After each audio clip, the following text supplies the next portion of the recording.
Welcome, I'm Matt, your 7-figure commercial cleaning CEO, and in this video, I'm gonna give you 3 things why I prefer commercial cleaning over residential cleaning and why you should consider converting your residential cleaning business into a commercial cleaning business. Let's jump in. Number 1 is the revenue. Obviously, commercial cleaning contracts are far bigger than residential cleaning clients. But I've heard many residential cleaners say, but I don't want to lose a commercial cleaning account if it costs me $10,000 a month. I don't want to lose $10,000 a month. I'd rather lose a $200 a month client. So here's a few things I would actually say to that. And actually, just so you know, I actually used to own a cleaning business in a different state when I was far younger that actually did residential. So I'm very familiar with this.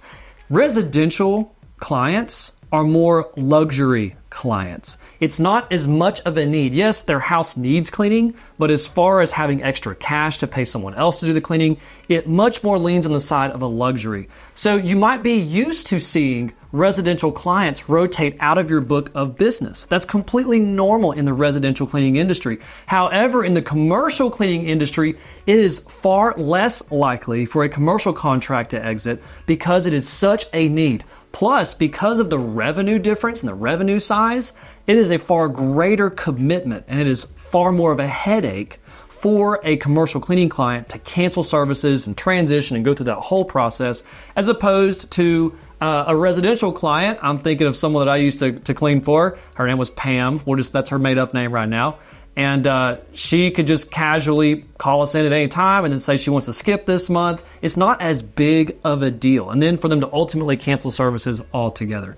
Plus, whenever the economy goes through changes and all the swings that we've seen happen throughout the years, the commercial side is far more steady. So yes, losing a $200 account does not sting as much as losing a $10,000 a month account, but the odds are you're gonna lose a lot more of those smaller accounts before you lose a single one of a commercial account. The other problem with this assumption is, are you afraid that your cleaning isn't good enough to keep the commercial account? Why would they be leaving? Are they not going to be happy with the services that are being provided? There's a gut check for the residential cleaners who are worried about losing accounts in the commercial space. The vast majority of the time in the commercial space, you're not going to be losing accounts if you are taking good care of them, as opposed to the residential world where you can take good care of them and still lose them. Okay, also under revenue, we've got when you actually get paid, when you actually receive the money.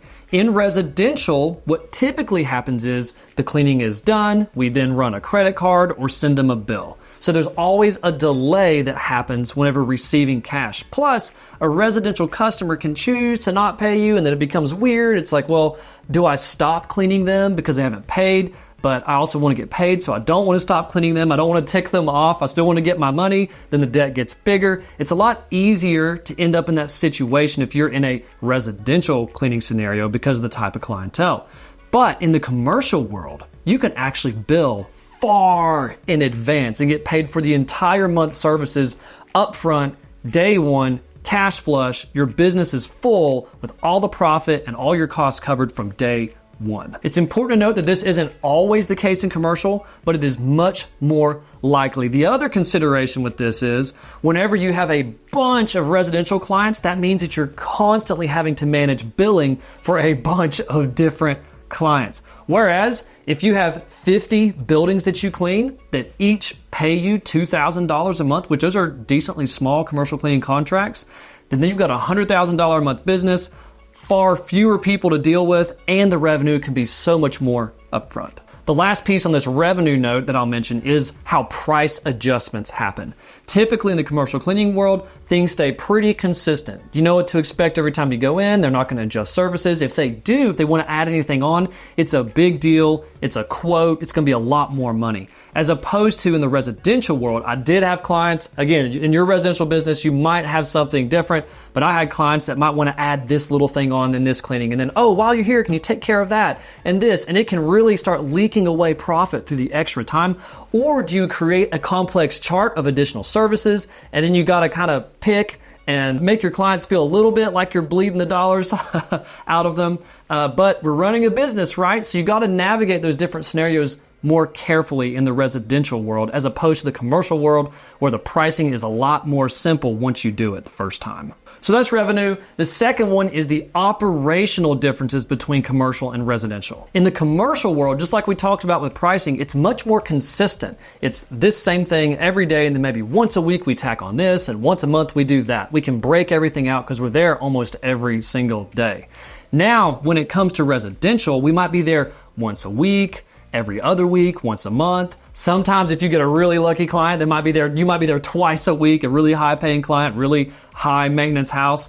Those scenarios can be dramatically different from house to house as far as what you're expected to do and in what cleaning. That then impacts the efficiency, the amount of complaints, how you got to train your staff, how much more expensive the training is, how much more you got to pay your staff to be able to navigate those as well. The other piece that makes this a little bit more complicated with residential is that your staff are much more customer facing. In commercial, we will still have some accounts where we'll interact, or our staff will interact with the clients within a facility, but maybe not the big boss who hired us or who could fire us. But in the residential world, your staff are in front of the decision maker much more of the time. I know that you're trying to go sometimes at times when they're not there, but again, you got to customize your requests and your schedules to every single house. But whenever your staff is in front of them, there is opportunity for them to say something that is not going to benefit your business or even backfire, or to do something, or to be misinterpreted. Maybe instead of vacuuming the living room first, they run up and take care of some stuff upstairs. Maybe that client has some sort of pet peeve about the order, the way that things are done in the house. That kind of thing is much more likely to happen in the residential world. So either you got to deal with a little bit more client complaints, or you need to pay a little bit more to have staff that can successfully navigate those interpersonal relationships, wearing your brand and your company's face in front of them. Now, this one is one that I love to tout about commercial cleaning businesses, and it is that the equipment part is so much more simple. You don't have to have it toted from house to house to house. Everything is on site in a closet. As far as my operation goes, our staff just show up, they clock in, they do their thing, put it back in the closet, and leave. There's no liability. There's no wondering what happened to what piece of equipment. There's no dropping it off at the office and having to pay them extra time to do that. It all stays on site. Also, there's no staff taking equipment home either, risking liability as well. Plus, it makes hiring easier because if you try to solve that problem in your residential cleaning business by having them buy their own equipment, it can get a little bit more complicated because then you're jeopardizing the consistency, which jeopardizes your brand. Then on the staffing side of your operations, personally, I believe, again, it's a bit more complicated with residential. With commercial, it's much easier. Even if you just have a bunch of once a week accounts on the commercial side, it's much easier to hire someone part-time. Maybe they work full-time during the day. They want to make some extra money as a gig in the evening or something like that. You can offer them to clean a few offices every other day. It doesn't need to be 5 days a week. Whereas if someone's going to commit their daylight hours to you, typically they're wanting full-time, or at least a lot more hours. Even if it's not full-time, they're wanting more than what they can do on the commercial side. And again, I just want to reiterate that I know that residential is not impossible. You can make a lot of money with it. I have experience with it, so I know that it works. I'm just explaining why I prefer commercial. And here is a very common mistake that I see residential cleaning owners make whenever they try to move into the commercial space, and that is their pricing. They are going to price, or be tempted to price, a 10,000 square foot facility at the same square footage or hourly rates that they would price a 1,400 square foot house. So to keep the math simple, let's do this. We're going to say a 1,000 square foot house versus a 10,000 square foot facility. They're going to say it might take 2 hours to clean this 1,000 square foot house. So they're cleaning at a rate of about 500 square feet per hour. Well, if you apply that to a 10,000 square foot facility and say it's going to take your team 20 hours to clean it, you're going to lose that bid. So if you have struggled to make that transition and you're wanting to go to commercial, check out the description down below. I've got a free quote calculator down there for you that can help you see that difference and make that adjustment for yourself. Now, the last one under this operations segment before we go on to the next one is it's really difficult to do marketing and operations at the same time. This mostly applies if you're a newer residential business owner. In commercial, you can do your marketing during the day. You can do your meetings during the day. You can do your sales and your closing and your proposals and all that during the day. But then the evening is when the cleaning typically happens, about 90% of the time. But in residential, it all typically happens at the same time during the day, and it makes your calendar much more complicated. So if you are actually still having to work in your business, this affects you a lot more than if you have management in place and good staff and all that. But at least at the start, I'm sure there have been times, and if you're in it right now, you know what I mean, where you run from a cleaning and then go do a quote, then you got to calculate that quote, but you got to go to this cleaning, but you want to get them the quote in time and you want to seal the deal. It can get very complicated with your time during the day. Now, I will say the benefit of that is that typically for residential, you're not cleaning on the weekends, and you typically have your evenings off. Whereas on commercial, there are many accounts that say we want 7 days a week of service. They're going to pay for it, right?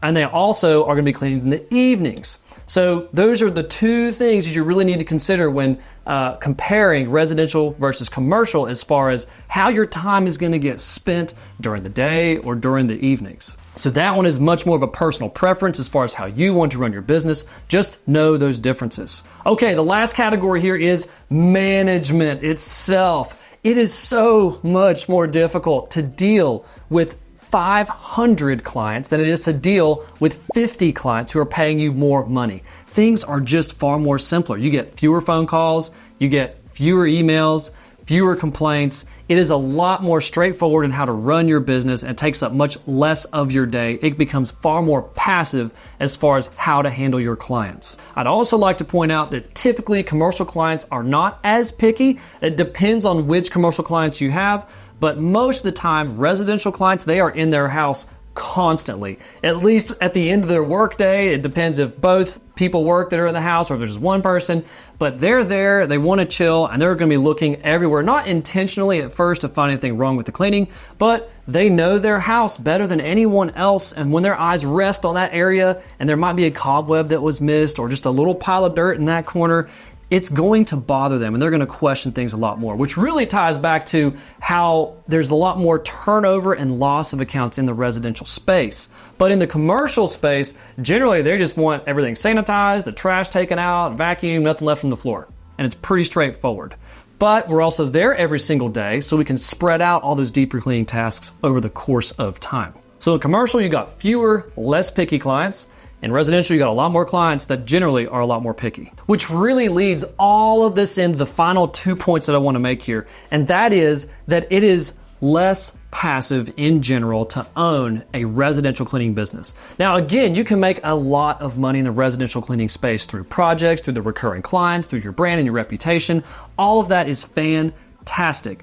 But in general, a commercial cleaning company that is built and run well takes less than 5 hours per week for the owner to deal with it. Now, I know some residential owners can probably achieve the same, but that's where I would point to the scale of it, which then leads to the last point, which is what's called equity value. If you go to websites like bizbuysell.com or BizQuest or any site that has businesses for sale, and you look up cleaning businesses for sale, look at how much commercial cleaning businesses are making and how much they're selling for. At first, we didn't know what to do with all the money. We tried burying it, shredding it, and burning it. But in the end, we decided to just give it all away. Come again, sir. It is my personal opinion that a commercial cleaning company provides a much faster track to becoming a millionaire and building wealth and whatever your goals are than a residential cleaning business. Again, this is just my personal opinion. This isn't statistics and all these different things compared against each other. And I'm sure there are some fantastic residential cleaning companies out there that people have worked very hard to build. I'm not ragging on those at all. But in general, this is what I see when I compare with my clients and my past and every experience I've had when I compare residential versus commercial. So earlier in the video, you may have heard me mention how pricing residential is very different from pricing for commercial. And if you own a residential cleaning business and you're wanting to get more commercial or to just completely convert over to commercial, then watch this video on how to price commercial so that you actually win it. Download the free quote calculator. It's also in the description down below, and start building your commercial cleaning business and reaping the benefits.